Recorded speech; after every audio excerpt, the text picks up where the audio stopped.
तीजो round कर्मण्ये वही संसिद्धि मास्थिता जनकादय मास्थिता जनकादय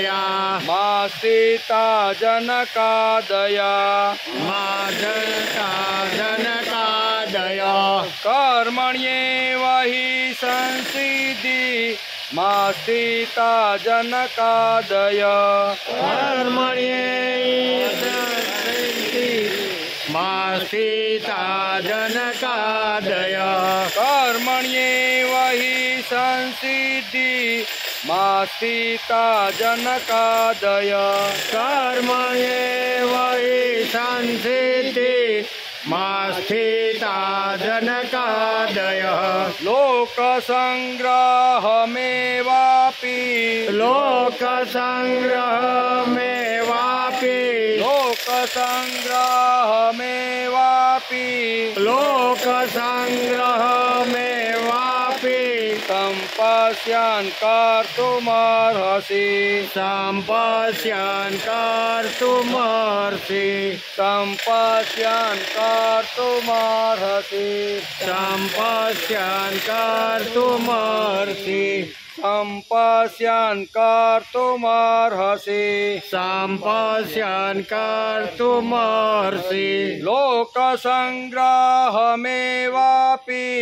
सम्पश्यन् कर्तुमर्हसि लोक संग्रहमेवापि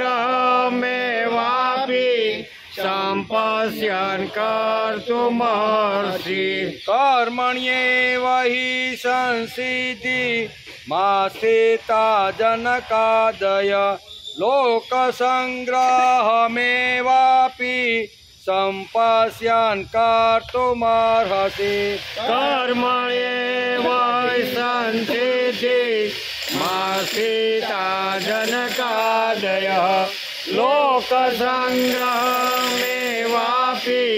सम्पश्यन् कर्तुमर्हसि यद्यदाचरति श्रेष्ठ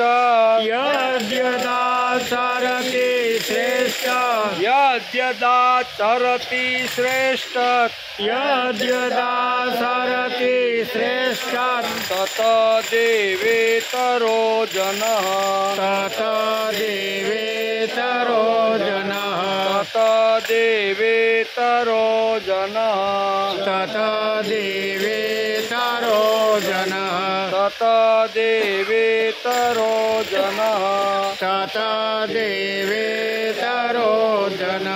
स यत् प्रमाणं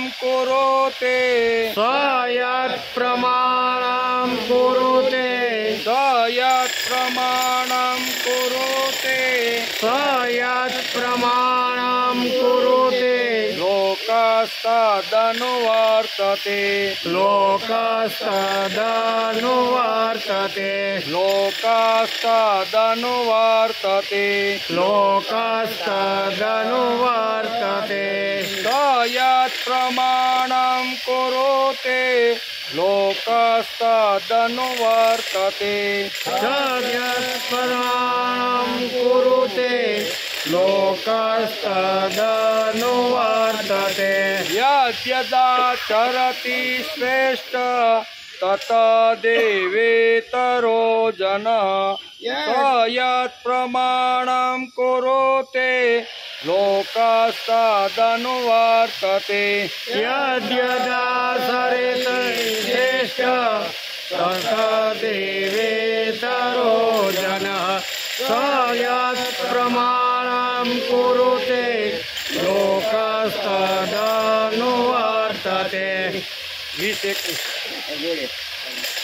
कर्मणेव हि संसिद्धिः मास्तिकादनकादय लोकसंग्रहमेवापि सम्पश्यन् कर्तुमर्हसि। यद्यदासर्षश्रेष्ठ तद्देवेतरो जनः यस्प्रमाणं कुरुते लोकस्तदनुवर्तते लोकस्तदनुवर्तते। हरि ओम्। वसुतां देवं पञ्चचाणूरमर्दनं देवकी परमानन्दं कृष्णं वन्दे जगद्गुरु। गुरुर्ब्रह्मा गुरुर्विष्णु गुरुर्देवो महेश्वर गुरुर्साक्षात् परब्रह्म तस्मै श्री गुरुवे नमः। नारायणं नमस्कृत्यं नरं चैव नरोत्तमं देवी सरस्वती व्यासं ततो जयमुदीरये ततो जयमुदीरये। जय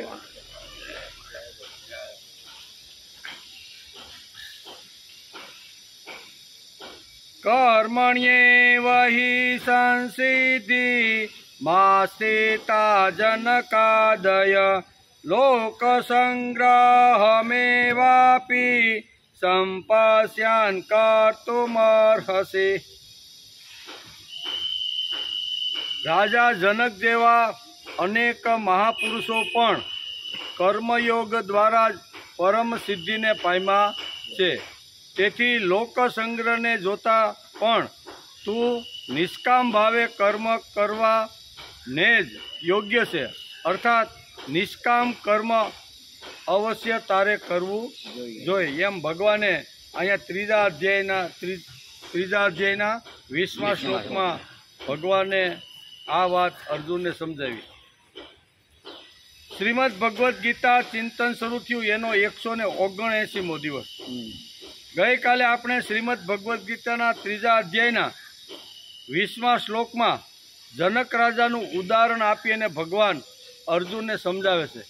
अर्जुननो प्रश्न तो कि तमे मने जे वात करी एवा जगत में कोई एवा माणसो थया के तमारा उपदेशथी जे लोको सुधरी गया होय ने भगवान सुधी पहोंच्या होय एवा? त्यारे भगवान कहे छे कि अनेक, एक नहीं पण केवा अनेक लोको आ निष्काम कर्मयोग करी अने परब्रह्म परमात्मा ने पामी गया छे। तो कि एकादुं उदाहरण आपो। आवुं अर्जुने पूछ्युं त्यारे जनक राजानुं उदाहरण आपीने एने समजावવાનો प्रयत्न करे छे। ए आपणे गई काले जोता हता। आ श्लोक में जनक राजानुं भाग्य खुली गयुं एवुं लागे, कारण के भगवानना मुखारविंदमांथी ज अहींया जनक राजानुं नाम भगवाने उच्चार्युं छे।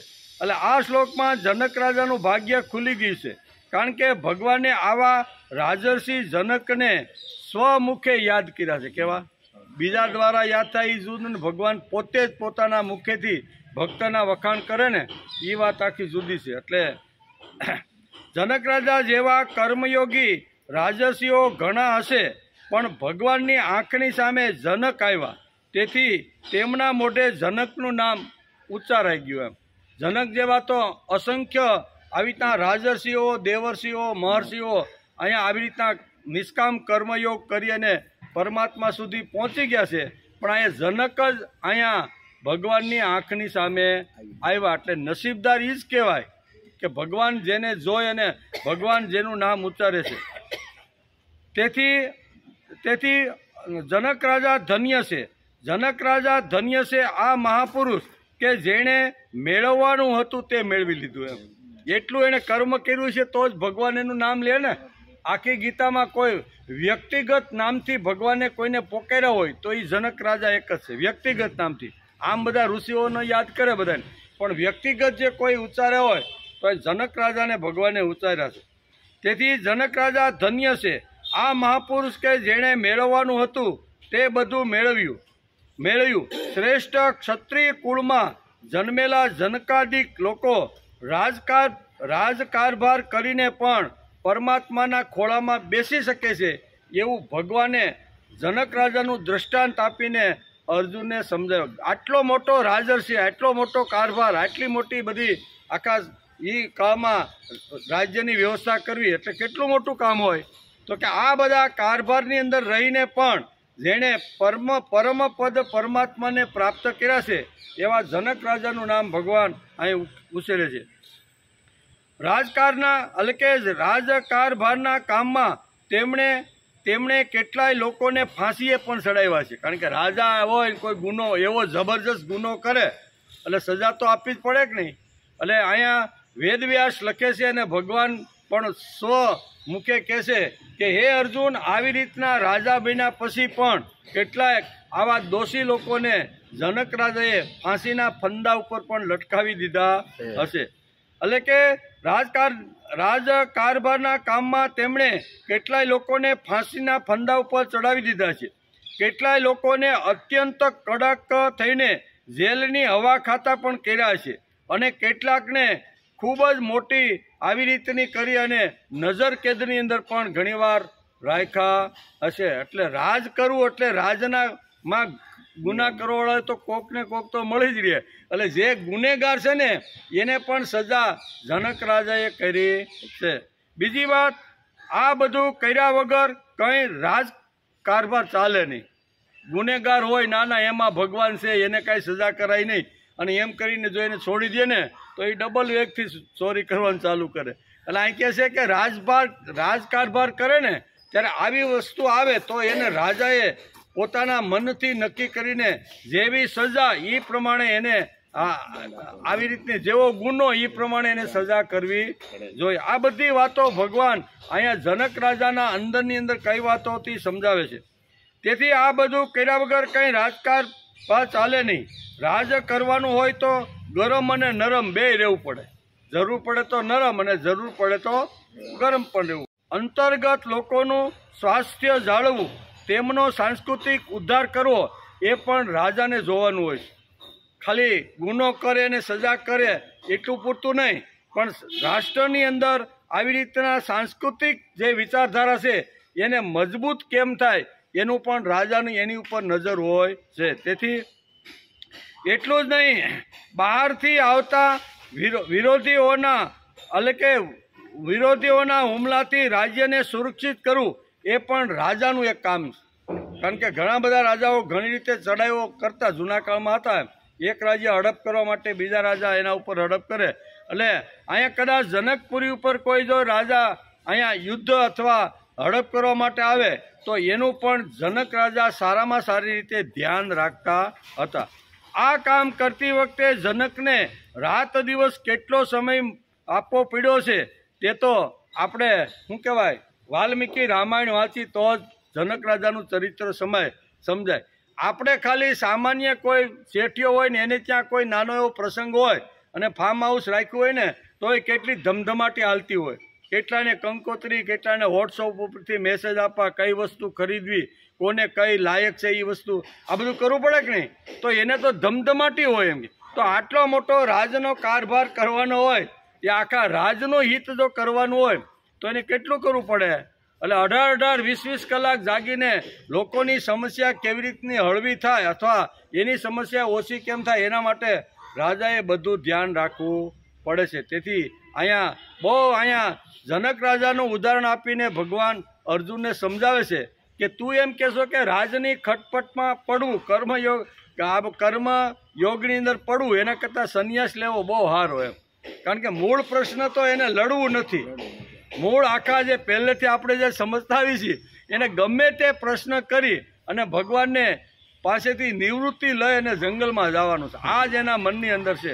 ત્યારે ભગવાન અહીંયા આટલા ઉત્કૃષ્ટ રાજર્ષિ જે જનક રાજા છે એનું ઉદાહરણ આપીને અહીંયા ભગવાન એને સમજાવે છે કે સામાન્ય શેઠિયો હોય તો પણ લગ્ન પ્રસંગે કે કોઈ શુભ પ્રસંગે કેટલી બધી એને ખટપટ હોય છે, તો આખા અહીંયા જનકપુરીના આખા રાજ્યનો વહીવટ કરવાનો કેટલું હોય, પણ છતાંય અહીંયા આમ બહુ સરસ કે છતાં એ પરબ્રહ્મ પરમાત્માને પામી ગયા. એટલું જ નહીં, આ કામ કરતી વખતે જનક રાજાને રાત દિવસ કેટલો સમય આપવો પડ્યો હશે, શું ને શું કરવું પડ્યું હશે. આજે એકાદ ફેક્ટરી ચલાવવા વાળાને ગીતા સાંભળવા આવવાનો ટાઈમ નથી, તો આ તો હજારો લોકોને બધી રીતે સંભાળવાના છે, બરોબર ને. એમાં તો બધા રાજ હાલતું એમાં તો બધા જ હોય ને. આખા દેશમાં માનો કે આપણી 140 કરોડની વસ્તી છે, એમાં બધાના ટુંડે અલગ અલગ વિચારો હોય. એકની એક વાત બે રીતે વિચારી શકતા હોય, એક નેગેટિવ વિચારે ને એક પોઝિટિવ વિચારે.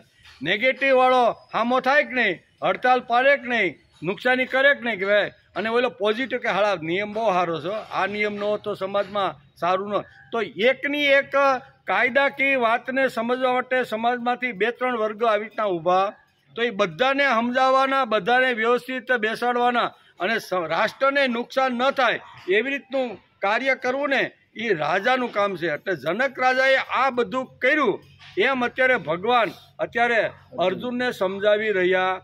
ખટપટમાં પડ્યા, ઘણું ખટપટમાં પડીએ એટલે ઘણું સારું નરસું બધું સાંભળવું પડે, બોલવું પડે, કરવું પડે. ઘણા બધા કડક શું કહેવાય નિર્ણયો ન કરવાના લેવાનો હોય તોય લેવા પડે કે ભાઈ આને આ ફાંસી આપ્યા વગર છૂટકો. એટલે આ બધું અહીંયા ભગવાન કહે છે કે આટલી મોટી રાજની વ્યવસ્થા સંભાળવી એ કંઈ નાની સૂની વાત નથી. એમ કે તો દુનિયાનો રાજકારભાર ચલાવવા રાજાને કેટલી અગવડ પડતી છે. એકાદી ફેક્ટરીનો માલક પણ જો 50 કાર્યકરો શું કહેવાય એના કારીગરોને હાંચવાના હોય ને તો એમાં અનેક પ્રકારના પ્રશ્નો ઊભા થતા હોય, બરોબર ને. તો આ તો કેવડું મોટું કામ. 2-5 હજાર કારીગરો ડાયમંડની ફેક્ટરીમાં કામ કરતા હોય કે ટેક્સટાઇલમાં કામ કરતા હોય તો શેઠિયાએ કેટલું બધું સહન કરવું પડે, આયોજન કરવું પડે. એક બે તો બીજો ઊભો થાય, બીજાનો ત્રીજો થાય કે ન થાય. તો ખાલી આવી રીતનું સામાન્ય રીતે થાય તો આખો અહીંયા રાજકાર આ દુનિયાનો રાજકારભાર ચલાવવાનો હતો. કોને? જનક રાજાને. તો દુનિયાનો રાજકારભાર ચલાવવા રાજાને સમય કેવી રીતે મળતો હશે, તે રાજા કેવો હશે, એમ અત્યારે જનક રાજાનું વર્ણન કરીને ભગવાન અર્જુનને સમજાવે છે. શોભાનો ખાલી છે તે રાજા નહીં, એમ ખાલી શોભા ન હોય તે રાજા નહીં. અહીંયા શાસ્ત્રકારો રાજાનું વર્ણન કરતા કહે છે કે રાજ તે અસો, એટલે જે પોતાના બાહુબળ અને પોતાની બુદ્ધિથી સમાજના પ્રત્યેક લોકોને આનંદ, સુખી અને એકદમ હસતા રાખે ને એને રાજા કહેવામાં.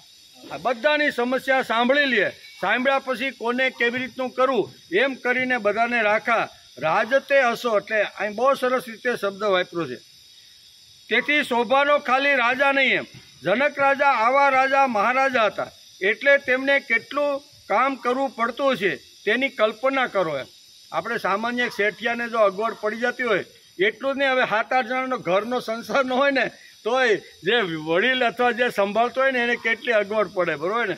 પત્ની આમ કે ને બા આમ કહેતી હોય ને ઓલી પોતરા વળી કાંઈક જુદું માગતા હોય તો બધાને હવે કેવી રીતે સંભાળવાના, પણ છતાંય સારી રીતે સંભાળવાનો પ્રયત્ન કરે ને એને ઉત્કૃષ્ટ સંસારી કહેવામાં આવે છે. તેથી જનક રાજા આવા મહારાજા હતા. તે છતાં હે અર્જુન તેમને એટલે કે સંસિદ્ધિ મળી છે. એમ આટલા મોટા ખટપટની અંદર રાજકારણ અથવા રાજનીતિમાં પડેલો જે જનક છે ને છતાં પણ એને શું કીધું છે, તેમને સંસિદ્ધિ મળી ગઈ છે, તે પરમાત્માને પામી ગયા છે અને વિદેહ તરીકે આખે જગતભરની અંદર એની પ્રશંસા અને એનું મહત્વ વધી રહ્યું છે, એમ ભગવાન કહે છે.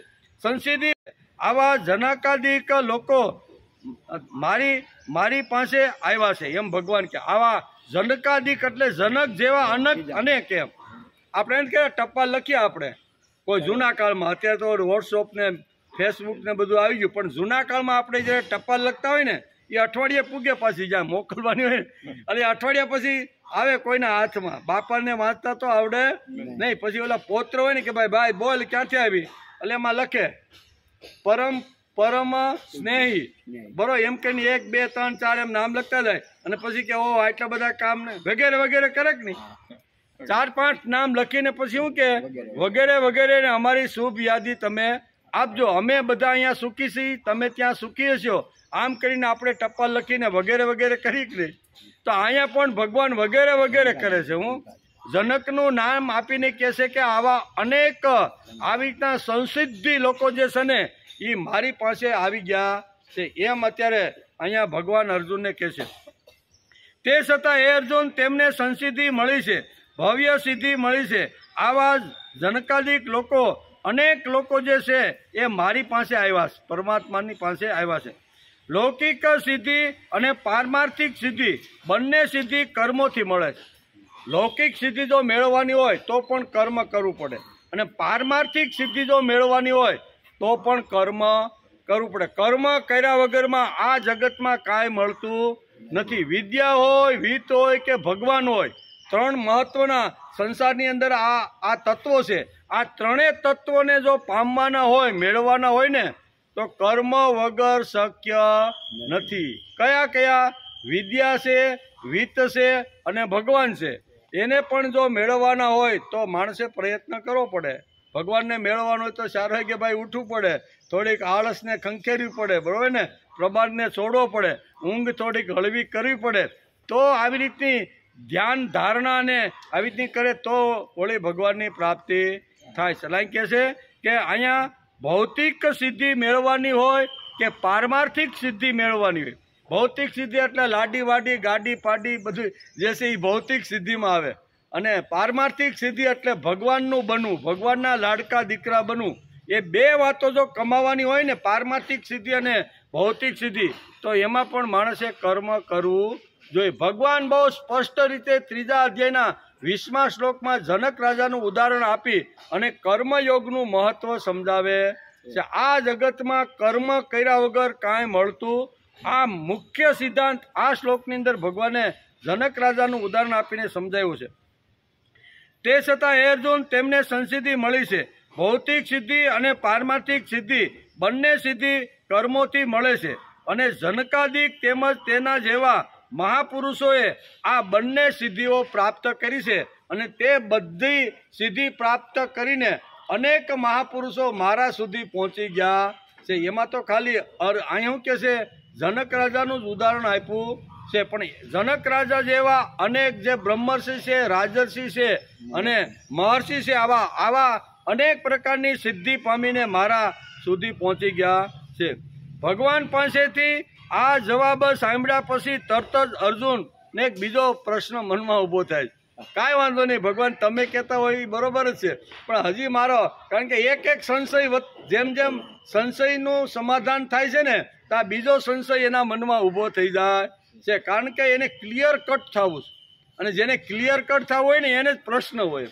ખખેરીને ઊભું થઈને વયું જવું છે કે હાલો ટાઈમ પાસ કરવા માટે આપણે જઈ, એને કોઈ પ્રશ્ન હોતો નથી. પ્રશ્ન કોને હોય? જેને ન સમજાણું હોય અને એ મારે સમજવું છે, અને એના પછી મારે આગળનું પગથિયું કેવી છે એ મારે સમજ. આ જો હોય અર્જુનના મનમાં પણ આ છે, એક પગથિયું ઉપર ચડતો જાય છે, જ્યાં જ્યાં અટવાય છે, જ્યાં જ્યાં અગવડ આવે છે, જ્યાં જ્યાં મૂંઝાય છે ને ત્યાં ભગવાનને સીધું જ આવી રીતનું પૂછી નાખે છે. અહીંયા પણ આ વાત તેને સમજાણી કે ભૌતિક અને પારમાર્થિક બંને સિદ્ધિઓ જો જોતી છે ને તો કર્મયોગ કર્યા વગર શક્ય નથી. પણ બીજો પ્રશ્ન અર્જુનને અહીંયા ઊભો એ થાય છે કે ભગવાન, મારે પારમાર્થિક કઈ સિદ્ધિ જોતવી નથી અને ભૌતિક સિદ્ધિ જોતી નથી, તો કર્મ કરવાનો અર્થ મારે કર્મ કરવું જ નથી, કારણ કે મારે ભૌતિક સિદ્ધિ જોતી નથી, બરોબર ને, અને પારમાર્થિક સિદ્ધિ નથી જોતી. મને જ્યાં જેવી રીતનો લઈ જાય અહીંયા મારે જોતવી. આવો પ્રશ્ન અર્જુનના મનમાં ઊભો થયો છે. પારમાર્થિક સિદ્ધિ નહીં, ભૌતિક સિદ્ધિ નહીં, તો હું શા માટે કર્મ કરું? આવો પ્રશ્ન અર્જુનના મનમાં ઊભો થયો છે. ત્યારે બીજી લીટીની અંદર ભગવાન એને બહુ સ્પષ્ટ રીતે બહુ સમજાવવાનો પ્રયત્ન કરે છે. ભગવાન પાસેથી આ જવાબ સાંભળ્યા પછી તરત જ અર્જુન પૂછે છે કે ભગવાન, તમે 3જા અધ્યાયના 19મા શ્લોકમાં તમે સમજાવ્યું તેને ફલાશક્તિ ન હોય, ફલાશક્તિ ન હોય તે શા માટે કર્મ કરે? જેને ફળ જ નથી જોતું જેને કાંઈ સિદ્ધિ જ જોતી નથી એ લોકો શા માટે કર્મ કરે? જે ફલાસક્ત ન હોય તો પછી કર્મ શા માટે કરે? ફળ જ ન જોઈતું હોય તો કર્મ શા માટે કરવાનું? આ પ્રશ્ન અર્જુને ઊભો કર્યો. મારે કાંઈ સિદ્ધિ નથી જોતી ને ભૌતિક સિદ્ધિ નથી જોતી ને આધ્યાત્મિક સિદ્ધિ જોતી નથી, તો કર્મ શા માટે કરવાનું? આ પ્રશ્ન અર્જુને ભગવાનની સામે મૂક્યો છે. ભગવાન કહે છે કે હે અર્જુન, ફલાશક્તિ ન હોય તો પણ કર્મ તો કરવું પડે. શું કહે છે? ફલાશક્તિ કદાચ તારે ફળની ઈચ્છા ન હોય તો તને મનુષ્ય આવો સુંદર મજાનો માનવ દેહ મળ્યો છે, તો માનવ દેહ મળ્યા પછી એ ખોળિયામાં માણસે કર્મ તો કરવું જ પડે. એમ કે ભગવાન કહે છે કે હે અર્જુન, ફલાશક્તિ ન હોય તો પણ કર્મ તો કરવું જ પડે. શા માટે? તો કે લોક સંગ્રહ મેવાપી. તું ભલે ટોચની સિદ્ધિ ઉપર પહોંચી ગયો છો, પરમાત્મા સુધી પહોંચી ગયો છો, બરોબર, પણ છતાંય અહીંયા લોક સંગ્રહાર્થ માણસે કર્મ કરના 20મા શ્લોકમાં ભગવાન કહે છે કર્મણ્યેવ હિ સંસિદ્ધિ મા સ્થિતા જનકાદયા લોક સંગ્રહ મેવાપી સંપશ્યન કર્તુમર્હસી. બીજી લીટીમાં જ ભગવાન એનો જવાબ આપે છે કે લોક સંગ્રહાર્થ માણસે પહોંચી ગયો હોય, પરમાત્મા સુધી પહોંચી ગયો હોય, પરમાત્માના ખોળામાં બેસી અને દરેક પ્રકારની સિદ્ધિ મળી ગઈ હોય ને તો પણ માણસે કર્મ કરવું જોઈએ. શા માટે? તો કે લોક સંગ્રહાર્થ કર્મ કરવાનું. તો લોક સંગ્રહાર્થ કર્મ એટલે શું? અહીંયા ભગવાને તો કહી દીધું અર્જુનને કે લોક સંગ્રહાર્થ દરેક માણસે કર્મ કરવું જોઈએ. તો લોક સંગ્રહાર્થનો અર્થ ગીતાકાર શું કહે છે તો એને પણ આજે આપણે થોડોક સમજવાનો પ્રયત્ન કરીએ. એમ કે ભગવાન કહે છે કે હે અર્જુન, ફલાશક્તિ ન હોય તો પણ કર્મ કરવું પડે. શા માટે? તો કે લોક સંગ્રહ મેવાતી. લોક સંગ્રહ તરફ ધ્યાન રાખીને માણસે કર્મ કરવું, બેહવાનું નથી, બરોબર ને, જંગલમાં જવાનું નથી, એમણે પણ કર્મ તો કરવું જોઈએ. યજ્ઞાર્થ કર્મ કરવું જોઈએ એમ પ્રથમ કહ્યું, પછી અનાસક્ત થઈને કર્મ કરવું જોઈએ, આ બીજી વાત ભગવાને કીધી. અને અનાસક્તિનો ઉપદેશ ભગવાને અર્જુનને આપ્યો છે. પહેલું યજ્ઞીય કાર્ય માણસે કરવું જોઈએ, પહેલો ઉપદેશ એ આપ્યો. અને બીજા શ્લોકની અંદર અનાસક્ત રહીને માણસે કર્મ કરવા જોઈએ. એમ કે આ બંને ઉપદેશ આપી જીવનની ભવ્યતા સમજાવી છે. ભગવાને અહીં લોક સંગ્રહાર્થ એક શબ્દ લોક સંગ્રહ એટલે શું, એ લોક સંગ્રહ એટલે શું એ ભગવાને શબ્દ વાપર્યો છે. લોક સંગ્રહ એટલે લોકોને ભેગા કરવા, ખાલી ભેગા કરવા એટલે લોક સંગ્રહ નહીં. આપણે ગઈકાલે જોતા હતા કે કોઈ પણ નટી આવે ફિલ્મ કલાકારની અથવા કોઈ સિરિયલની, કોઈ બાય આવી જાય, નટ્ટુ કાકા આવી જાય સુરતમાં, સમજો નહીં, સમજવા માટે કહેવાનો કે કોઈ પણ આવી રીતનો નટ જો સુરતમાં આવી ગયો અને લોકોને ખબર પડે કે ફલાણી હિરોઈન સુરતની અંદર આવી છે તો પછી પોલીસને ભારે પડી જાય. શું થાય? પોલીસને આ બધાથી રક્ષણ કરવું ખૂબ જ, એટલા ટોળે ને ટોળા લોકો ઉમટી પડે છે. તો આ ટોળે ને ટોળા લોકો આ નટીને જોવા માટે જે ભેગા થાય છે તો શું એને લોકસંગ્રહ કહેવાય? લોકો તો ઘણા ભેગા થઈ ગયા તો એને લોકસંગ્રહ કહેવાય નહીં. તો લોકસંગ્રહ એટલે શ્રીમદ ભગવદ્ ગીતા કોને લોકસંગ્રહ કહે છે તો એ થોડું આપણે સમજી લઈએ. લોકસંગ્રહ શબ્દનો અર્થ ઘણા લોકો ભેગા કરવા એવો અર્થ થતો નથી. સિનેમાની નટી હોય કે ક્રિકેટ રમવાવાળા કોઈ ક્રિકેટર હોય એ પણ જો આવે તો ઘણા બધા લોકો ભેગા થાય છે. લોકસંગ્રહ કરવો એટલે તમાશો કરીને લોકોને ભેગા કરવા એમ નહીં, ખાલી લોકો ભેગા કરવા એનું નામ લોકસંગ્રહ નહીં. લોકો ભેગા થઈ જાય પણ ખાલી લોકોને ભેગા કરવા એટલા માટે લોકસંગ્રહ નહીં. સાકો ઉત્સવ કરવાનો હોય ને ખબર પડે કે ફલાણી જગ્યાએ સાકો ઉત્સવ છે અને અહીંયા કાંઈ ખાવા પીવાના પૈસા ભરવા પડતા નથી, પડો નહીં હોતી ત્યારે હાલની ભાઈ ઘેરે જમવાનું અહીંથી બોલાવે તઈ ન બોલાવે. પણ આ શાકોત્સવમાં જવાનું ને એટલે બેન તમે તૈયાર થઈ ગયા, ભાઈ તમે કેમ, તો કે આજે શાકો ઉત્સવ છે આપણે બધા જવાનું. હવે એમાં આમંત્રણ એને નથી આપ્યું ને પેલા જેને બોલાવે છે નહીં પણ લઈ જાય કે નહીં, કારણ કે મફતનું માણસને મળે એટલે માણસ ભાગતો થઈ જાય છે. તેથી આવા લોકો જે ભેગા થાય છે એને પણ લોક સંગ્રહ કહેવાતો નથી. ખાવાનું મળે તો લોકો ભેગા થાય, પણ વગર ખાવાનું પણ ન મળે અને લોકો ભેગા થઈ અને ભગવાનના બારામાં વિચાર કરે ને એને લોક સંગ્રહ કહેવામાં આવે છે. લોક સંગ્રહ કરવો એટલે તમાશો કરીને લોકોને ભેગા કરવા એમ નહીં. ખાલી લોકો ભેગા કરવા એનું નામ લોક સંગ્રહ નહીં. જમણવારમાં તો બૈરી છોકરા સહિત બધા જમવા આવે, કારણ કે મફતનું જમણ મળે તો કોણ ભૂલે ભાઈ. એટલે બધાને કે પડોહીને કે છોકરાને કે આજ ઘેરે રાંધતા ને આપણે બધા જવાનું છે. આજે માણસ વિચિત્ર વેશ પહેરીને આવે તો તેની આજુબાજુના લોકો એકદમ ટોળું વળીને ભેગા થઈ જાય અને પૂછે કોણ આવ્યું છે, તો કે કનખલ છે મહારાજ આયા હે. કોણ કે એવું કોઈ વિચિત્ર વેશ પહેરીને ટ્રેનમાંથી ઉતરીને કોઈ આવી રીતની સંસ્થામાં જાય અને પછી પૂછે કોણ આવ્યું છે, તો કે કનખલ હરિદ્વાર છે મહારાજ, બડા બડા મહારાજ આયા હે, એમ કહીને વાત શરૂ કરે કે નહીં. એકાદ માણસ ટકો કરાવીને કપાળે ત્રિપુણ લગાવી કપડાં પહેરીને વિચિત્ર કપડાં પહેરીને આવે અથવા તો મોટી પાઘડી પહેરીને રંગીન વેશ ધારણ કરીને આવે એટલે લોકોને જિજ્ઞાસા થાય અને એ જિજ્ઞાસાથી લોકો ઘણા ભેગા થઈ જાય છે. તો આવી રીતના જે લોકો ખાલી ભેગા થાય છે એને લોક સંગ્રહ કહેવાતો નથી. એકબીજા પૂછે પણ ખરા મહારાજ કહાં સે આયે, એટલે કે મહારાજ કનખલ સે આયા હે. આ વાત થોડા જ સમયમાં બધે ફેલાઈ જાય અને ટોળા લોકોના ભેગા થવા માંડે. તો આ ટોળા ભેગા થાય છે એને લોક સંગ્રહ કહેવામાં આવતો નથી. લોકોને ભેગા કરવાના આ સહેલા અને સસ્તા રસ્તા છે. લોકોને ભેગા કરવાને એકાદો શાકોત્સવ કરી નાખો, એકાદા મહારાજને બોલાવો, એકાદા ક્રિકેટરને બોલાવો, એકાદી નટીને બોલાવો, એટલે લોકોને ભેગા કરવા એ કાંઈ બહુ અઘરું નથી, બહુ સસ્તું છે. આવા એકાદાને અહીંયા હમણાં તો નવરાત્રિના ગરબા આવે છે ને, તો ગરબાની અંદર કોઈ મોટું ફંક્શન થવાનું હોય ને તો એકાદી નટીને ગાવા માટે બોલાવે. એટલે જો તમારે આ મેદાનમાં તમને જગ્યાએ મળે, લોકો તો ભેગા થાય. એટલે કે છે લોકોને ભેગા કરવાના આ સહેલા અને સસ્તા રસ્તા છે, પણ આને કોઈ લોક સંગ્રહ કહેવાય, આને લોક સંગ્રહ કહેવાય નહીં. તો ભગવાને અત્યારે અર્જુને કીધું કે લોક સંગ્રહાર્થ તારે કર્મ કરવું જોઈએ. તું એમ કહેશો કે મારે હસ્તિનાપુરની ગાદી જોતી નથી, નિષ્કંટક રાજ્ય પણ પૃથ્વી ઉપરનું મારે આગળ કીધું હોય ને, હું કીધું કે નિષ્કંટક રાજ્ય આ પૃથ્વી ઉપરનું મારે ભોગવવું નથી. ઇન્દ્રની જો સિંહાસન છે ને એટલે ઇન્દ્રનું રાજ્ય પણ મને જોઈતું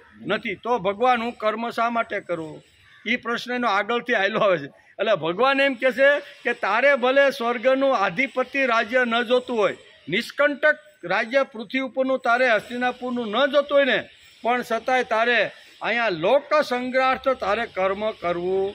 લોકોને સારા લોકોને સજ્જન લોકોનો સમૂહ તૈયાર થાય અને સજ્જનો સારી રીતે સમાજની અંદર સારા વિચારો પ્રસ્થાપિત કરે, આવો એક સમૂહ તૈયાર કરવો એને લોક સંગ્રહ કહેવામાં આવે છે. ઘણા લોકોને ભેગા કરવા એટલે લોક સંગ્રહ નહીં તો ઘણા આપણે કીધું કે નટી આવે કે કોઈ ક્રિકેટર આવે, કોઈ શાકોત્સવ હોય અથવા કોઈ મહારાજ કનખલથી આવે તો લોકો તો ભેગા થઈ જ જાય, એમ ન થાય એવું નથી, પણ એને લોક સંગ્રહ કહેવામાં આવતો નથી. ભગવાને 3જા અધ્યાયના 20મા શ્લોકની અંદર લોક સંગ્રહનો સુંદર મજાનો અર્થ સમજાવવાનો પ્રયત્ન કર્યો. શું સમજાવ્યું છે?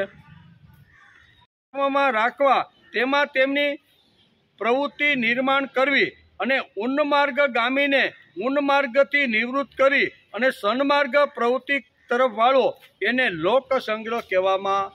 લોક સંગ્રહનું સુંદર વર્ણન કરતા શાસ્ત્રકારો કહે છે લોકાનામ સ્વે સ્વે, હું લખ્યું લોકાનામ સ્વે સ્વે ધર્મ પ્રવર્તનાન પુનઃ માર્ગો નિવૃત્તાની લોક સંગ્રહ. આવો શાસ્ત્રની અંદર એક શ્લોક લખેલો છે. એનો અર્થ થાય છે કે લોકોને પોતપોતાના ધર્મમાં, કેવા લોકોનો જે ધર્મ હોય એ પોતપોતાના ધર્મમાં રત રાખી અને એનો ધર્મ મજબૂત બને એના માટેની જે પ્રવૃત્તિ કરવા માટે હજારો લોકોને સંગઠિત અને જે ભેગા કરે અને પોતપોતાના ધર્મમાં રહી અને પોતપોતાનું કર્મ સારી રીતે બજાવે એનો વિચાર આપીને લોકોને ભેગા કરવા એને કહેવાય છે લોક સંગ્રહ. તેથી અહીં શબ્દ વાપર્યો છે લોકોને પોતપોતાના ધર્મમાં રાખવા. ધર્મ એટલે શું? પોતાનો ધર્મ એટલે સમજાવીએ ને, ગીતા કેદુની કહેતી આવે છે કે પુત્ર ધર્મ હોય, પત્ની ધર્મ હોય, પિતાનો ધર્મ હોય, પછી બ્રાહ્મણનો ધર્મ હોય, વેશ, એને ધર્મ કહે છે.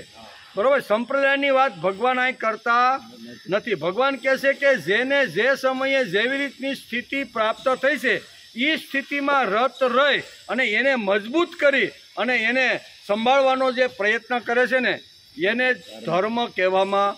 ને કે આપણે એમ થાય કે ધર્મની વાત કરે છે એટલે કયું ટીલું કરવું, હવે કયું લાંબુ કરવું, ટૂંકું કરવું, લાંબી ચોટલી રાખવી, ટૂંકી રાખવી, વસ્ત્ર બદલવા. ઘણીવાર આ સંપ્રદાયની વાત ભગવાન કરતા નથી. ભગવાન કહે છે પોતપોતાના ધર્મની અંદર એ. હું જો સ્ત્રી હોય તો મારો સ્ત્રી તરીકેનો ધર્મ શું છે, હું પુત્ર હોય તો પિતા તરીકેની મારી ફરજો કઈ આવે, પિતા હો તો પિતા તરીકે પુત્રને કેવી રીતના સંભાળવા. આ બધા ધર્મની વાત ભગવાન અહીં કરે છે. પોતાનો ધર્મ શ્રેષ્ઠ છે, એ ધર્મ શ્રેષ્ઠ છે ને એમાં કદાચ જો દોષ આવે તો પણ પોતાનો ધર્મ માણસે છોડવો જોઈએ.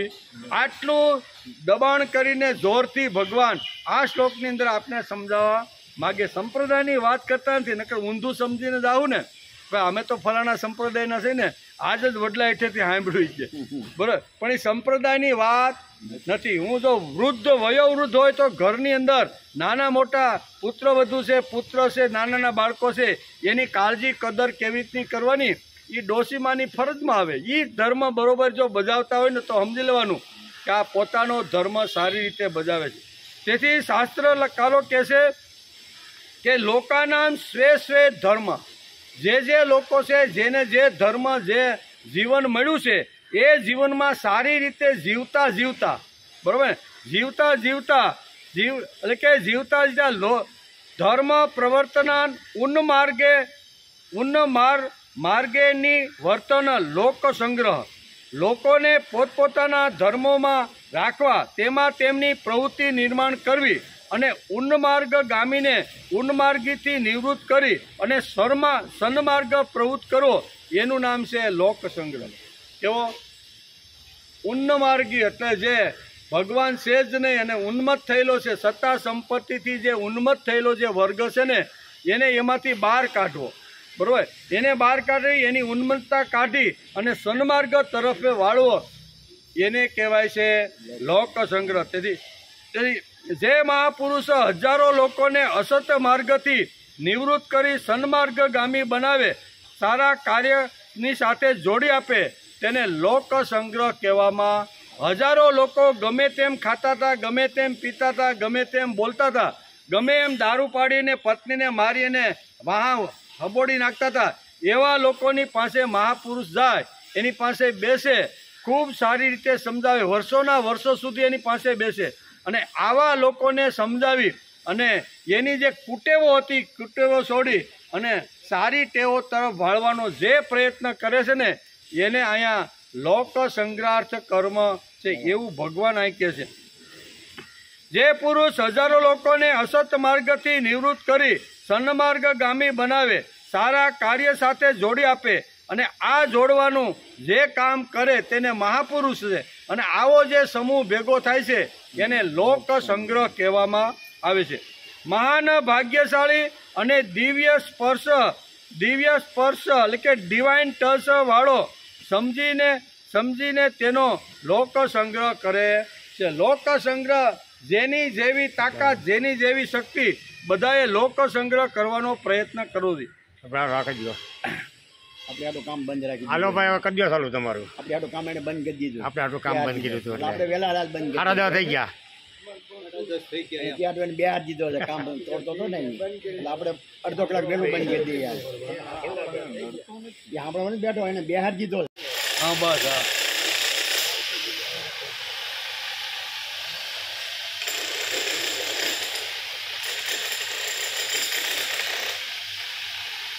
શ્રીમદ ભગવદ્ ગીતાનો અર્જુનનો પ્રશ્ન છે, મને કાંઈ જોઈતું જ ન હોય તો હું કર્મ શા માટે કરવું એ એનો પ્રશ્ન છે. ત્યારે ભગવાન અહીંયા લોક સંગ્રહાર્થ કર્મ માણસે કરવું. તારે ભલે જરૂર ન હોય, તારે વિકાસ તારો પૂરેપૂરો થઈ ગયો હોય ને તો પણ પણોઠી વાળીને બેસવું નથી. ને આપણા મહાપુરુષો આ જગતમાં જે આવ્યા ને એ કોઈથી પણોઠી વાળીને બેઠા છે? જે સંતો આવ્યા, આચાર્યો આવ્યા, જે કાંઈ ઋષિઓ આવ્યા, એના ચરિત્રો આપણે જ્યારે વાંચીને ત્યારે પૂર્ણ સ્થિતિ ઉપર પહોંચી ગયેલા લોકો પણ આવી રીતના બધા કર્મ કરતા કે નહીં એની યાદી અત્યારે ભગવાન અર્જુનને સમજાવે છે. ગમે એટલી ટોચની સ્થિતિ પર પહોંચ્યો હોય અને પોતાને જરૂરિયાત ન લાગતી હોય, બધો જ વિકાસ કરી લીધો હોય ને તો પણ માણસે શાંતિથી બેહવાનો નથી. એની શક્તિ પ્રમાણે એનો જે ધર્મ અથવા એનો જે કર્મ કરવાનું એ માણસે કર્મ કરવું જોઈએ. આજે એક માણસ બીજા માણસને પણ પુણ્ય માર્ગથી સન્માર્ગ તરફ વાળે તો પણ તેને લોક સંગ્રહ કહેવામાં આવે છે. એક જ માણસને પ્રભુ તરફ વાળે, ભલે હજારો લોકોને ન વાળે પણ એક જ સારા માણસને પ્રભુ તરફ વાળે તો પણ એને લોક સંગ્રહ કહેવામાં આવે છે.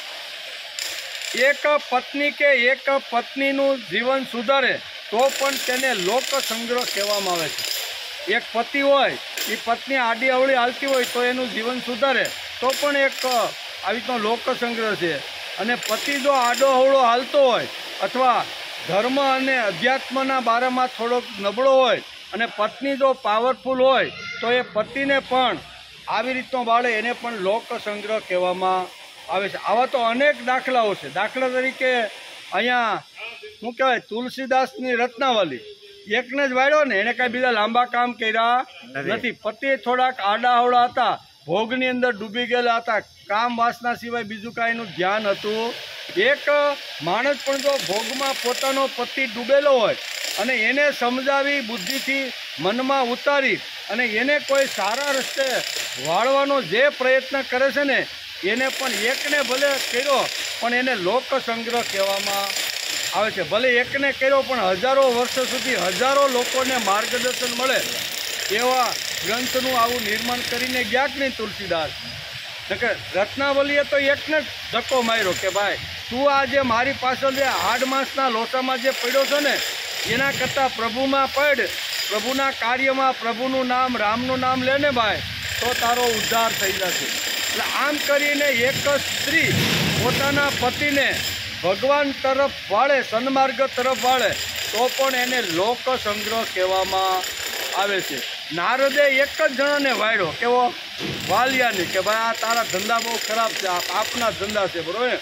તો એકને વાળી અને એને પ્રભુ તરફ, સન્માર્ગ તરફ વાલિયાને વાળ્યો તો હજારો લોકોને હજારો વર્ષ સુધી માર્ગદર્શન મળે એવો ગ્રંથ લખીને વાલ્મીકી ઋષિ થઈ ગયા કે નહીં. કહેવાનો અર્થ કે હજારો લોકોને ખાલી ભેગા કરવા, ટોળાને ભેગું કરવું એટલા માટે ગીતાકાર સીમિત લોક સંગ્રહનો અર્થ કરતી નથી. એક પણ વ્યક્તિને, એક પણ માણસને પ્રભુ તરફ વાળીને એને લોક સંગ્રહ કહેવામાં આવે છે. તેથી ઘણીવાર આપણે એમ થાય કે આને 10 વાર કીધું આવવાને, 1-2 વાર આવે ને પાછો બંધ થઈ જાય કે એટલે આપણે થાકી જાય. પણ જો પ્રયત્ન કરતાં કરતાં કરતાં વર્ષ 2 વર્ષમાં જો એ લાઈન ઉપર આવી જાય અને એને જો સમજાઈ જાય તો એ મોટામાં મોટો લોક સંગ્રહ છે. વાલિયાને સમજાઈ ગયું, શું કહેવાય, નારદના સૂત્રો, નારદના વિચારો, અને એને જીવન આખું પરિવર્તન કરી દીધું અને આખા જગતને મળે ને એવું વાંગમય આ ધરતી ઉપર 10,000 વર્ષથી લોકો ગાતા રહ્યા. કેવા? પૂજંતમ રામ રામેતિ મધુરમ મધુરાક્ષરમ આરુહ્ય કવિતા શાખા વંદે વાલ્મીકી કોકિલમ. આ વાલ્મીકીને આજે આપણે યાદ કરીએ એનું કારણ, નકર નારદે તો એક જ માણસને વળાંક આપ્યો છે, હજારો લોકોને કાંઈ નારદે ભેગા કર્યા નથી. કેવા લોક સંગ્રહ અત્યારે આપણે એનો અર્થ સમજી ગયા. લોક સંગ્રહ એટલે આ જે ઉન્માર્ગે ગયેલો જે જીવ છે એને સન્માર્ગે વાળવો એને કહેવાય લોક સંગ્રહ. ખાલી લોકોને ભેગા કરવા અને ગામ ગપાટા મારીને ઊભું થઈ જવું, ખાઈ પીને ઊભું થઈ જવું, આનંદ જોઈને ઊભું થઈ, એને લોક સંગ્રહ કહેવામાં આવતો નથી. તેથી હે અર્જુન, પ્રત્યેક કર્મયોગી પુરુષે અને ખાસ કરીને જેમને ભગવાને શક્તિ આપી છે એવા વૈભવ અને સત્તાની ટોચ ઉપર લોકોએ લોક સંગ્રહ કરવો જોઈએ. બધાએ તો કરવો જોઈએ, પણ સંપત્તિ અને સત્તા જેના હાથમાં છે એવા લોકોએ પણ કરવું જોઈએ. જો આ લોકો પોતાનું કર્મ છોડી દે તો શું થાય? તો ભયંકર સમાજમાં પરિસ્થિતિ નિર્માણ થાય છે. એટલે મોટા લોકોને જોઈને ઘણા નાના લોકો એના પગલે પગલે ચાલતા હોય છે. તેથી મોટા લોકો જેવી રીતનું વર્તન કરે એવું વર્તન અહીંયા નાના લોકો કરતા હોય છે. તેથી અહીંયા પાંડુરંગ શાસ્ત્રી દાદા જેવા મહાપુરુષ કહે છે કે જેને ભગવાને સત્તા આપી છે, જેને સંપત્તિ આપી છે, એવા જે મહાન લોકો છે ને એણે પણ અહીંયા લોક સંગ્રહાર્થ કર્મયોગ કરવો જોઈએ એમ પણ અહીં સમજાવે છે. જો આ લોકો પોતાનું કર્મ છોડી દે તો શું થાય? તો ભયંકર સ્થિતિ પેદા થાય. ભગવાન આગળ આ વાત આપણે 21મા શ્લોકમાં કહેવાના જ છે, બરોબર ને? કે જો સજ્જન સારા લોકો, સન્માર્ગે ગયેલા લોકો પણ જો પોતાનો કર્મયોગ છોડી દે તો કેવી રીતની પરિસ્થિતિ નિર્માણ થાય છે એનું વર્ણન ભગવાને 21મા શ્લોકમાં કર્યું છે. એ આપણે કાલે જોવાના છીએ. યજ્ઞાર્થ કર્મ હશે એ કર્મની એક ભૂમિકા અગાઉના શ્લોકમાં સમજાવી છે. આજના શ્લોકમાં પ્રથમ લીટીમાં કર્મની ખટપટમાં પડીને પણ આત્મરતિ, આત્મતૃપ્તિ અને આત્મસંતુષ્ટિમાંથી ખસતો નથી એ જનકાદિક મહાપુરુષનું પહેલી લીટીની અંદર ભગવાને વર્ણન કર્યું છે. બીજી લીટીની અંદર આ લોક સંગ્રહ શા માટે કરવું જોઈએ, કર્મયોગ શા માટે કરવું જોઈએ એનું વર્ણન ભગવાને અહીંયા બીજી લીટીની અંદર અર્જુનને સમજાવ્યું છે. હવે પ્રશ્ન એ આવ્યો કે માણસની અંદર સ્વાર્થ રહ્યો નહીં અને તેને વિકાસ પણ કરવાની જરૂર નથી, તો હું શા માટે કર્મ કરું? પ્રશ્ન અહીં આવીને ઊભો છે. કાંઈ જોતું જ ન હોય તો માણસ કર્મ શા માટે કરે? આપણે ભાડાના મકાનમાં રહેતા હોય ને મારે બંગલો થાય એટલે મારે મહેનત કરવી જોઈએ, કર્મ કરીએ કે ને આપણે કરવું પડે, બરાબર? ગાડી ન હોય ને પણ જેને કાંઈ ગાડી જોતી નથી, બંગલો જોતી નથી, વિકાસ જોતો નથી, કંઈ જોતું નથી, એવા લોકો આ જગતમાં આવીને કર્મ શા માટે કરે? આવો અર્જુનનો જે પ્રશ્ન છે ને એના પ્રશ્નની અંદર ભગવાન બીજી લીટીની અંદર લોક સંગ્રહાર્થ માણસે કર્મ કરવું જોઈએ એમ કે સૃષ્ટિમાં રહેવું અને સૃષ્ટિમાં કામ કરવું, આવું ગધા વેતરું કરવાનું કોણે કહ્યું? કોઈ કંઈ જરૂર નથી તો હું કર્મ શા માટે કરું? શું નદી ઉપર રહી ન શકાય? રહી શકાય. એમ નદી ઉપર રહી ન શકાય? શું કોઈ ગુફામાં જઈને બેસીને સાધના ન કરી શકાય? કરી શકાય. શું સમાજમાં હું સમાજમાં રહું છું શા માટે? લોકો સાથે શા માટે રહું છું? આ અર્જુનનો જે પ્રશ્ન હતો ને એણે કીધું કે બધી રીતે સમાજમાં, સંસારમાં રહીને માણસે અહીંયા લોક સંગ્રહાર્થ કર્મ કરવું જોઈએ. હું ઘેર શા માટે રહું? બધા કર્તવ્ય કર્મો શા માટે કરું? સ્વાર્થ ગયો હોય, વિકાસની જરૂર ન હોય એવી સ્થિતિ પામ્યા પછી પણ કર્મ કરવું જોઈએ. એને ગીતાકારે લોક સંગ્રહ શબ્દ વાપર્યો. બધી જ કામના છે, વાસના છે, બધું તૃપ્ત થઈ ગયેલો જે માણસ છે ને એણે પણ માણસે લોક સંગ્રહાર્થ કર્મ કરવું જોઈએ. માણસ એવી સ્થિતિ ઉપર પહોંચે કે જ્યારે તેનું સ્વાર્થ પ્રેરિત કર્મ ન રહ્યું હોય, સ્વવિકાસ માટે પણ કર્મ રહ્યું ન હોય, ત્યારે તેણે લોક સંગ્રહાર્થે કર્મ કરવું જોઈએ. એમ શ્રીમદ ભગવદ્ ગીતાના 3જા અધ્યાયના 20મા શ્લોકના 2જા ચરણની અંદર ભગવાન અર્જુનને આ વાત સમજાવે છે. હે અર્જુન, તું જ્યાં સુધી શ્વાસોશ્વાસ લેવાનો છે ત્યાં સુધી તું કોઈ પણ હિસાબે કર્મ કર્યા વગર રહેવાનો. કોઈ માણસ કે આપણે કર્મ કરતા જ નથી તો કર્મ કર્યા વગર માણસ રહી શકે નહીં. રાત્રે આપણે ઊંઘી જઈએ છીએ ત્યારે આપણી ધમની હાલે છે ને એ એક પ્રકારનું કર્મ જ છે, આપણું હૃદય જે ચાલતું રહેલું છે. લોક સંગ્રહ એટલે શું? ઘણા લોકોને ભેગા કરવા.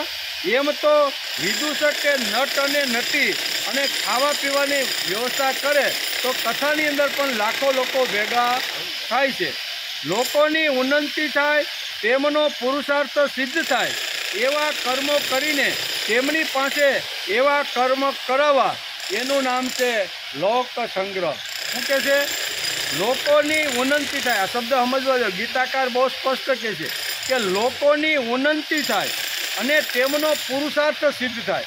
80 વર્ષ સુધી જે પુરુષાર્થ મહેનત કરી હોય એ સિદ્ધ થાય એવા કર્મો કરીને તેમણે બીજાની પાસે પણ એવા સારા કર્મો કરાવી અને ઉન્નમાર્ગમાંથી સન્માર્ગ તરફ લઈ જવાનો જે પ્રયત્ન કરે છે એને લોક સંગ્રાહક કર્મ કર્યું એમ શ્રીમદ ભગવદ્ ગીતા સમજાવે છે. લોક સંગ્રહમાં કેટલા લોકોને પ્રભુ તરફ વાળ્યા, કેટલાકને કાર્યપ્રવણ બનાવ્યા, એ મૂળ પ્રશ્ન ગીતાકારનો છે. લોકસંગ કેટલા લોકોને પ્રભુ તરફ વાળ્યા?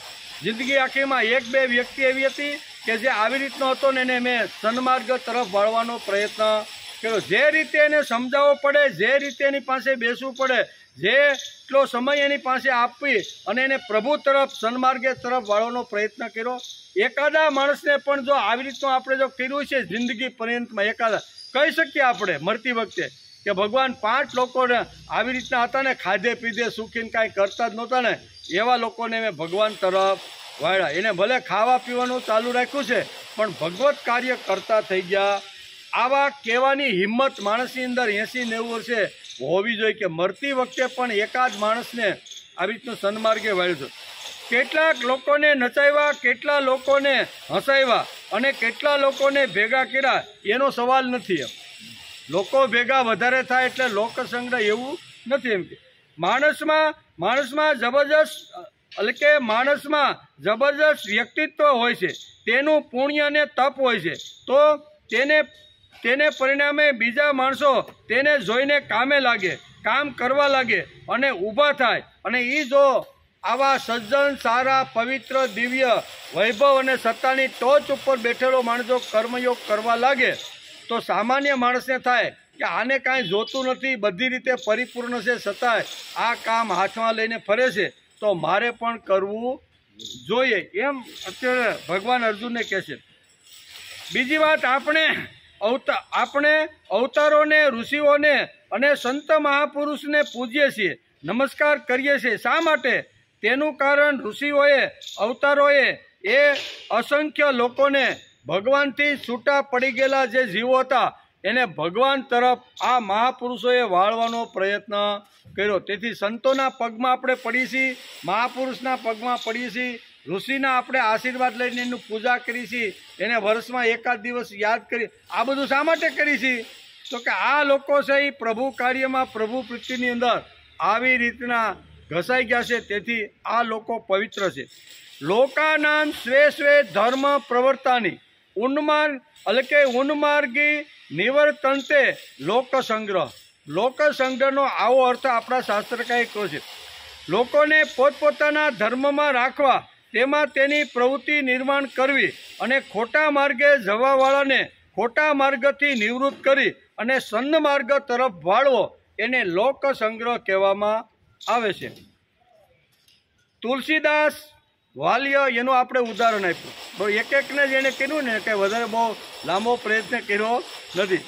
તુલસીદાસ છે, વાલ્મીકી છે, જેસલ જાડેજા છે, અંગુલીમાલ, બુદ્ધ ભગવાન જે છે એને અંગુલીમાલ એટલે એક બહુ ભયંકર આવી રીતનો એક શું કહેવાય રાક્ષસ જેવો માણસ હતો. જંગલમાં રહે અને વટે માર્ગો આવે ને એને બીજું કાંઈ કરે ને, જીવ તો જવા દે પણ એને આંગળીઓ કાપી નાખે, બધી કેટલી આંગળીઓ કાપે અને એમાં હો દોરો પોરવી અને પોતાના ગળામાં રાખે, એટલે એનું નામ પીડ્યું અંગુલીમાલ. કેવો આવો અંગુલીમાલ જંગલની અંદર હજારો લોકો જે હતા વટે, લોકોએ રસ્તા બદલાવી નાખ્યા કે ભાઈ નહીં. બુદ્ધ ભગવાન એકવાર અહીંના જંગલમાં વિચરણ કરતા હતા અને બુદ્ધ ભગવાને કીધું કે ભાઈ તમારે ત્યાં જવાની જરૂર નથી. કેમ? તો કે હજારો લોકોના એને આંગળા કાપી નાખ્યા છે ને આંગળામાંથી દોરામાં પોરીને માળાના રૂપમાં રાખે છે, એટલે તમે જાશો ને તો તમારા પણ આંગળા કાપી નાખે. બુદ્ધ ભગવાન કે કાંઈ વાંધો નહીં, ભલે મારા આંગળા કાપતા હોય તો ભલે કાપે.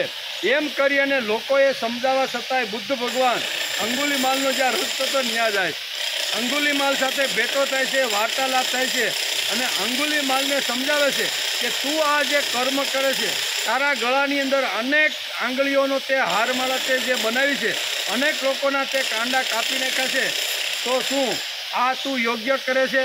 આમ કરીને અડધો પોણો કલાક સુધી બુદ્ધ ભગવાન સાથેની વાર્તાલાપ થાય. અંગુલીમાલ સમજી ગયો અને મહાપુરુષનું તેજ જ એટલું હતું ને બુદ્ધ ભગવાનનું, એના તેજથી, એના આવી રીતના પ્રકાશથી એની અંદર પરિવર્તન આવ્યું. એટલે એક જ અંગુલીમાલને સુધાર્યો, આખા જંગલની અંદર રામ રાજ્ય આવી ગયું. કહેવાનો તો ભલે એક જ માણસને પણ માણસ જો આવી રીતનો હોય ને પ્રભુ તરફ વાળવાનો પ્રયત્ન કરે તો એને લોક સંગ્રહ કહેવામાં આવ્યો છે. જે મહાપુરુષો લાખો લોકોને અસદ માર્ગથી નિવૃત્ત કરી સન્માર્ગગામી બનાવે તેને લોક સંગ્રહ કહેવામાં આવે છે.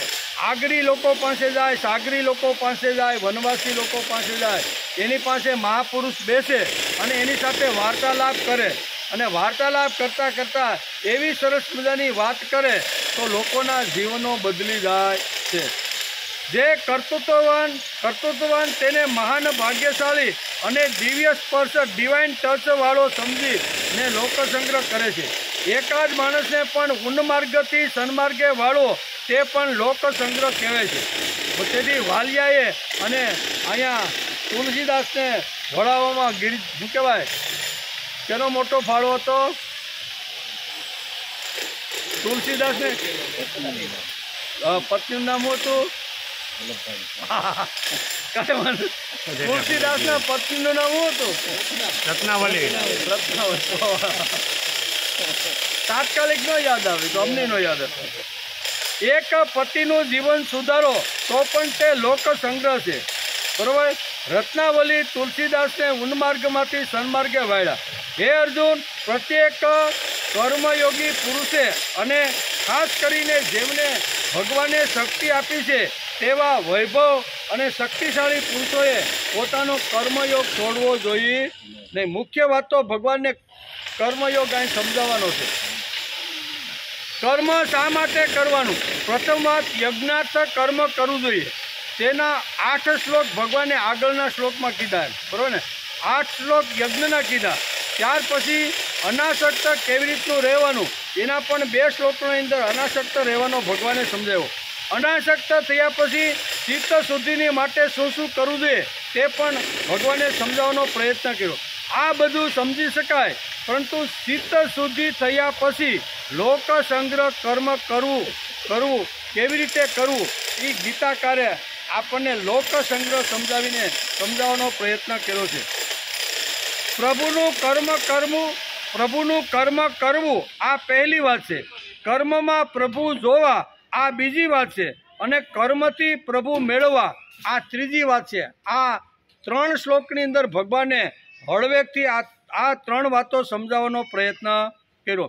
પ્રભુનું કર્મ કરવું એ પહેલી વાત છે. કોનું કર્મ કરવાનું? પ્રભુનું. પછી પ્રભુને જોવા, આંખથી પ્રભુને જોવા એ પણ એક બીજી વાત છે. ત્રીજી, કર્મથી પ્રભુને જોવા.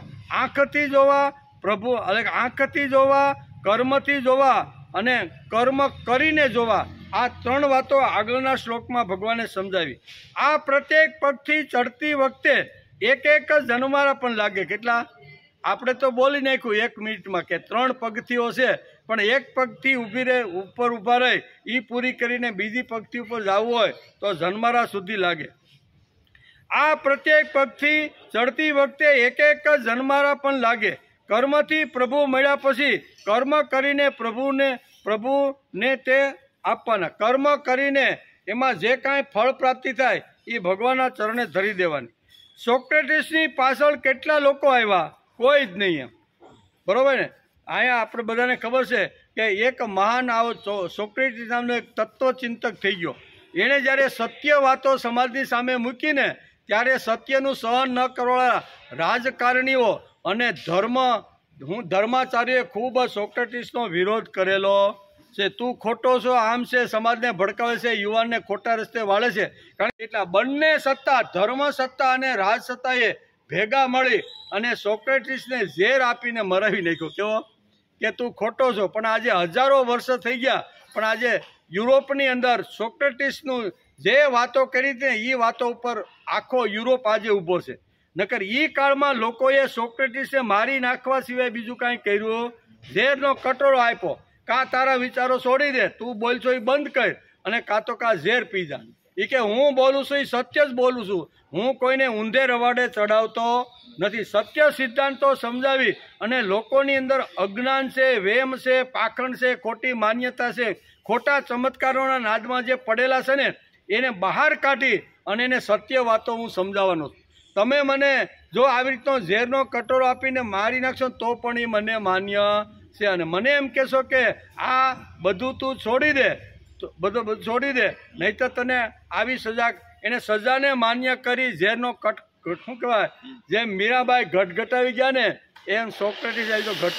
કહેવાનો અર્થ કે જે કાળમાં જે વખતે સત્ય સિદ્ધાંતો લઈને લોકો ફરતા હોય છે એ વખતે એને સાથ સહકાર આપવાવાળા ખૂબ જ ઓછા લોકો, જૂજ લોકો જેને સહકાર આપતા હોય છે એમ કહેવાનું.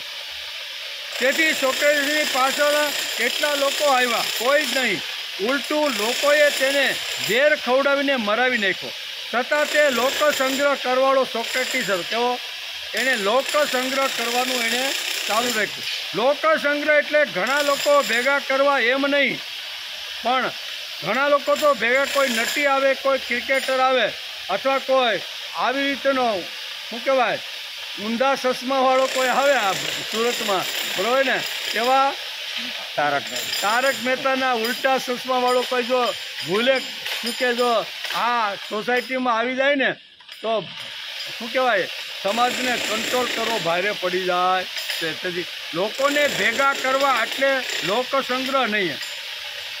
લોક સંગ્રહ એટલે લોકોનું સન્માર્ગ તરફ પ્રવર્તન કરાવવું અને ઉન્નમાર્ગથી નિવૃત્ત કરાવી અને સન્માર્ગ તરફ લઈ જવાનો જે પ્રયત્ન કરે છે ને એને લોક સંગ્રહાર્થ કર્મ કહેવામાં આવે છે. આને કહેવાય લોક સંગ્રહ. તેથી ભગવાને આ 3જા અધ્યાયના 20મા શ્લોકની અંદર એક લોક સંગ્રહનો આખો એક શું કહેવાય એક તત્વ ઊભું કરીને અર્જુનને સમજાવવાનો પ્રયત્ન કર્યો છે. સન્માર્ગ એટલે સતનો માર્ગ. કેવો? સન્માર્ગ એટલે સતનો માર્ગ. સતનો માર્ગ એટલે પ્રભુનો માર્ગ. સન્માર્ગ એટલે લોકોને નીતિમત્તા એટલે મોરલ ઓર્ડર લાવવી તેમજ તેની અંદર પ્રામાણિકતા ઊભી કરવીને આને કહેવાય લોક સંગ્રહ. તે જ પ્રભુનો માર્ગ છે. આટલી અમને સમજણ છે. સત શબ્દનો અર્થ પ્રભુ થાય. ત્રિકાલાબાદી સત્ય ફક્ત પ્રભુ જ રહી શકે છે, બીજું કોઈ રહી શકતું નથી. શ્રીમદ ભગવદ્ ગીતામાં ત્રિકાલાબાદી સિદ્ધાંતો ભગવાને અહીંયા અર્જુનને સમજાવવાનો પ્રયત્ન કર્યો. ત્રિકાલાબાદી એટલે જે સિદ્ધાંતમાં ભૂતકાળ હોય, ભવિષ્યકાળ હોય કે વર્તમાન કાળ હોય એમાં ફેરફાર કોઈથી થાય નહીં, એને ત્રિકાલાબાદી સિદ્ધાંત કહેવામાં આવે છે. શ્રીમદ ભગવદ્ ગીતા એ આખો જે ગ્રંથ છે એ ત્રિકાલાબાધિત ગ્રંથ છે. શા માટે? તો કે 5000 વર્ષ પહેલાં જે ભગવાને દવા આપી એ જ દવા આજે 5000 વર્ષ પીછી એ ટીકડી જો આપણે લઈને તો 100% આપણે આરોગ્ય આપણે પ્રાપ્ત થાય છે. એમાં કોઈ ફેરફાર હજારો વર્ષો પહેલાં ભગવાને ગીતામાં કીધું કે કર્યા વગર આ જગતમાં કાંઈ મળતું નથી. એ કેટલા વર્ષ પહેલાં કીધું? 5000 વર્ષ પહેલાં. આ કળયુગની અંદર 5000 વર્ષ પહેલાં આ સિદ્ધાંત લાગે કે ન લાગે કે ભાઈ ભગવાનને મેળવવાના હશે, સત્તા મેળવવાની હશે, સંપત્તિ મેળવવાની હશે, વિદ્યા મેળવવાની હશે, સારું સમાજમાંથી કાંઈ જો મેળવવાનું હશે ને તો કર્મ કર્યા વગર છૂટકો નથી. 5000 વર્ષ પહેલાં કહેવાયેલો જે સિદ્ધાંત છે એ સિદ્ધાંત 5000 વર્ષ પછી પણ એ જ લાગુ પડે છે. અને 5000 વર્ષ પછી આપણે તો હશું નહીં, છતાંય 5000 વર્ષ પહેલાં આ સિદ્ધાંત એમાં કોઈ કર્યા વગર કાંઈ મળતું નથી. આ સિદ્ધાંત જે કીધેલો છે એને કહેવાય ત્રિકાલાબાધિત સિદ્ધાંત. તેથી જગતમાં બાકી બધું અસત છે. આ અશાસ્ત્રીય સિદ્ધાંત છે. સન્માર્ગ તરફ લોકોને લાવવા એના જેવું દિવ્ય અને પવિત્ર કાર્ય બીજું કોઈ. એકાદા માણસને આંગળી પકડી અને શ્રીમદ ભગવદ્ ગીતા કે ભગવાન તરફ કે સત્કાર્ય તરફ વાળવો ને એ ખૂબ જ મોટામાં મોટું પુણ્યશાળી અને સન્માર્ગી કાર્ય છે. ભલે જિંદગીમાં એક જ માણસને આપણે ઘણા લોકો કહે ને આપણે પૂછ તમે કેવી રીતે આવ્યા કે અમારા ઓલા બાપા હતા ને અહીંયા રહેતા હતા ને એ કહેતા હતા હાલની એકાર વડલે એ વડલે આવ્યો ને પછી હું ચોંટી જ ગયો, પછી ઉછળ્યો નહીં. એટલે આવું થાય તો એ લાવવાવાળા જે બાપા છે કદાચ ન આવતા હોય પણ જે આવીને બેઠા અને પોતાનો જે જીવન વિકાસ જે કર્યો છે ને એમાંથી એને રિટર્ન મળતું છે. અત્યારે કેવું મળે કે નહીં મળે? LICનો એજન્ટ ભલે નહીં ચેકના ચેક LICમાં ભરી આવે પણ રિટર્ન એના એજન્ટને મળે કે નહીં? એને મળે જ, એની ઘેરે બેઠા બધું આવી રીતનું આવી જાય છે. જગતમાં બાકી બધું અસત છે. એમ કે છે કે પશ્ય અને સંપશ્ય આ બે શબ્દો આ બીજી લીટીમાં ભગવાને વાપર્યા છે. કેવા? પશ્ય અને અપશ્ય, સંપશ્ય. પશ્ય એટલે જોવું અને સંપશ્ય આ બંનેમાં ફરક છે. પશ્ય એટલે જોવું અને પોતાના તરફ સમ્યક રીતે જોવું, એને સંપશ્ય કહેવામાં આવે છે. સંપશ્ય લોક સંગ્રાસ આ શબ્દ ભગવાને અહીં વાપર્યો છે. એવા નિષ્કૃતિ મહાપુરુષની ભગવત કાર્યમાં અતિ આવશ્યકતા છે.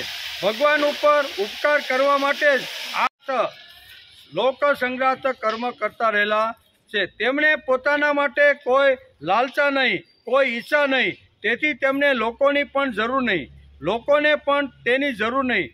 તેથી આ મહાપુરુષો લોક સંગ્રાસ સમાજમાં કર્મ કરે છે. ગમતી વાત કરવાવાળો માણસ લોકોને જોઈતો જ નથી, પણ ભગવાનને તેની જરૂર નથી. તેથી તેઓ જીવે છે, ફરે છે અને લોકોને ગમે તેવી વાત સમાજમાં કરતા રહેલા છે. આ મહાપુરુષો ભગવાનની ગરજે જગતમાં ફરે છે. તેઓ ભગવાનના વિચારોનું દાન કરતા કરતા જીવન વિતાવે છે. તેથી જ પરમાપનોતી પુરુષ આના કરતાં પરમ અને શ્રેષ્ઠ સ્થાન જગતમાં કોઈ નથી. આવું સ્થાન ભગવાને ગીતામાં જનક રાજાને આપ્યું છે અને જનક રાજાનું ઉદાહરણ આપી અને આવા અનેક મહાપુરુષો, સંતો, આચાર્યો, ઋષિઓ થયા છે. એમ કરીને ભગવાન આ શ્લોકની અંદર આ મહાપુરુષનું એટલે ભગવાનના લાડકા દીકરા જે બની ગયા છે ને, કારણ કે અર્જુનનો પ્રશ્ન હતો કે તમે આ નિષ્કામ કર્મયોગ અને અહીંયા અનાસક્તિ યોગ કરવાની જે વાત કરો છો, એમાં આવું કોઈ તમારો પ્રયોગ કરી અને એવા કોઈ જગતમાં લોકો થયા? તમારી વાત સાંભળી, તમે સિદ્ધાંતો કીધા, એ સિદ્ધાંતો જીવનમાં લાવી અને પોતાનું જીવન કોઈએ બનાવ્યું? એવું જો કંઈ બનાવ્યું હોય તો તમે મને લિસ્ટ આપો, પ્રમાણ આપો, તો હું માનું. આમ અર્જુનનો પ્રશ્ન જે હતો ને, તો ભગવાન અહીંયા 20મા શ્લોકમાં પ્રમાણ આપી દે છે. પ્રમાણ આપી કે છે કે જનકાદિક એટલે કે જનક જેવા અનેક મહાપુરુષો આ જગતની અંદર આવ્યા અને જેણે નિષ્કામ કર્મયોગ અને અનાસક્તિ કર્મયોગ કરી અને પરમ પદને પ્રાપ્ત થઈ ગયા છે, મોક્ષ થઈ ગયા છે. આમ ભગવાને બહુ સ્પષ્ટ રીતે અર્જુનને આ પ્રશ્ન આપી દીધો. અને આ પ્રશ્ન આપ્યો પછી ભગવાનને એક બીજો પ્રશ્ન અર્જુન ઊભો કરે છે. ભગવાન કહે છે કે આ તમે જે વાત કીધી, તમારા રસ્તે જે આ બધા જનકાદિક લોકો જે આવ્યા, એવા લોકો જો આ રસ્તે ન ચાલે તો એ કેવી સ્થિતિમાં મુકાઈ જાય છે? જે સજ્જન સારા સત્પુરુષો પણ આવા લોકોએ પણ સત્કર્મ છોડવું જોઈએ નહીં. તો આવા તમારી પાસે કોઈ લિસ્ટ હશે કે જેને સત્તા મળી, સંપત્તિ મળી, સારું શરીર મળ્યો, સારો પરિવાર મળ્યો, વૈભવ બધું મળ્યું અને એ મળ્યા પછી એના માર્ગને ચાલી અને બીજા લોકો સમાજમાં જે અનુસર કરે છે, એવા લોકો આ સમાજમાં છે? આવો પ્રશ્ન અર્જુનને કહે છે. જનકનું ચરિત્ર વાંચવા જેવું છે.